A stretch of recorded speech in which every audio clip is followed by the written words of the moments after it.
Buhari, kill we no die. Kill we no die. Kill we no die. EndSars movement no go die. Jide, kill we no die. Kill we no die. Kill we no die. EndSars movement no go die. Frayed nerves are yet to come over the violence that characterized October 9th, 2020 #EndSars protest staged at Lekki Tollgate in Lagos, southwest Nigeria. This shooting incident, according to the protesters, was carried out by the army at night with visuals to show for it, whilst there was also record of police brutality cases on the protesters with human rights violations cases. The resultant effect of this is the death of young Nigerians, a situation many, including the international community, have continued to demand justice. While top federal government officials, the Lagos state government, the army, and the police have consistently denied the obvious, the report by the Lagos State Judicial Panel of Inquiry and Restitution on the incident has laid credence to the truth, a report which is currently generating controversy across the country. At this World Conference, these comrades, under the umbrella of Coalition of EndSars Group, amongst others, the comrades narrated their experiences, part of which is that the Lagos state government and its cronies are allegedly threatening their lives and that of their family members. They also said one of them, CEO Chico Ibe, was attacked with machete on Sunday, November 21, 2021. Enemies of the EndSars movement and protests launched a murderous attack on one of the leaders of the movement, Chico Ibe. The attackers were not criminals, came to rob her of personal effect, neither were they rapists. The criminals came with identity and with purpose. As they were macheting and cutting her, the three assailants said, "We know you. Since you EndSars people have been warned to stop and you didn't, when you die, go and continue in heaven." They inflicted serious magic curse on her and left her for dead. The council is still alive is only by the grace of God. We hold the agents of the government, particularly Lagos state government, responsible for this heinous attack. We are going to maintain petition against those persons, and then we equally had a petition during the EndSars protest against Osha, a leading thug who attacked the Ikeja barricade. To date, the Commissioner of Police has not visited that petition. Equally, we will take a petition in respect of Dele Farotimi, the assassination attempt on Dele Farotimi, and to date, Nigeria Police Force Lagos State Command has not made any final investigation. Equally on Wale Balogun, these are leading activists who we have maintained petitions against at the Nigerian Police Force.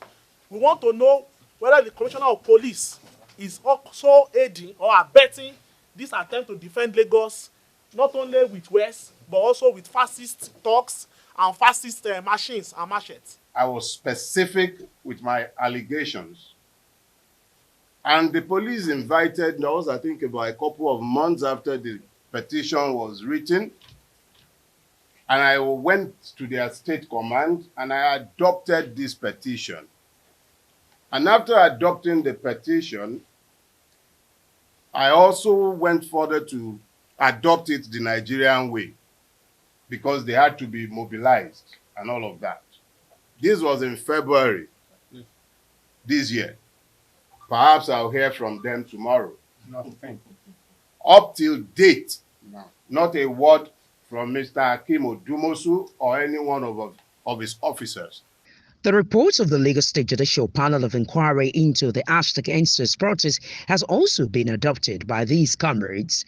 Addressing journalists further, the group's counsel, Barrister Additional Gulana, commended the panel for its courage and truthfulness to release a report that represents all that happened, and equally said they align boldly with the report. He, however, said part of their demands is the erection of memorial monuments for the departed souls of #EndSars protesters. For the purpose of restitution, healing and reconciliation, the federal government needs to publicly apologize to the youth for abruptly undermining the protest with their state actors.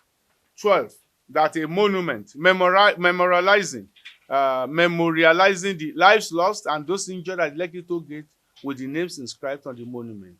13. That it is recommended that the compensation to the victims in cases emanating from the Lekki incident of 20th October 2020 be facilitated and promptly disbursed to ensure justice is served and sin to be served for accelerated healing to win the peace and build public trust.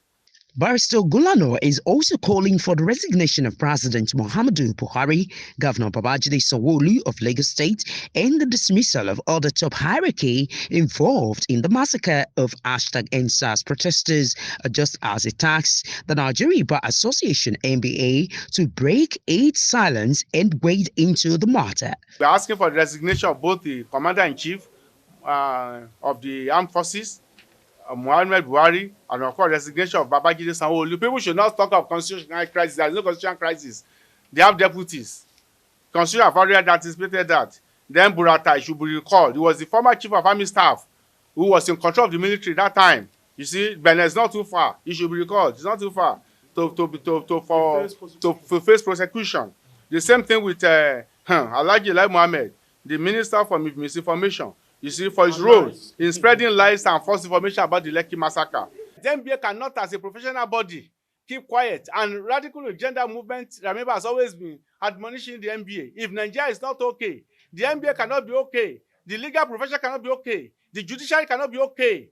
You cannot see attacks on the panel, a quasi-judicial panel, and the NBA is not doing see no evil, hear no evil. I challenge the NBA to do the needful. You have to weigh in. While the group passed a vote of no confidence on the committee constituted to present the white paper by the Lagos State government on the panel's report, they were unanimous in their submission that government has crossed the line it ought not to cross. They, however, appeal to Nigerians to rise and speak up to the authority in defense of their rights and demand for justice to prevail. The person they call Osha, who attacked us at Alausa, at the Kejabarike, instead of the Lagos State government to prosecute him till date, the Lagos State government bought him a Venza brand new car. He's strolling around in the whole of Agege now. So these persons are clear to the public. And we want to say that it is the Lagos State government that is the sponsor of the Defend Lagos and the sponsor of all of these persons.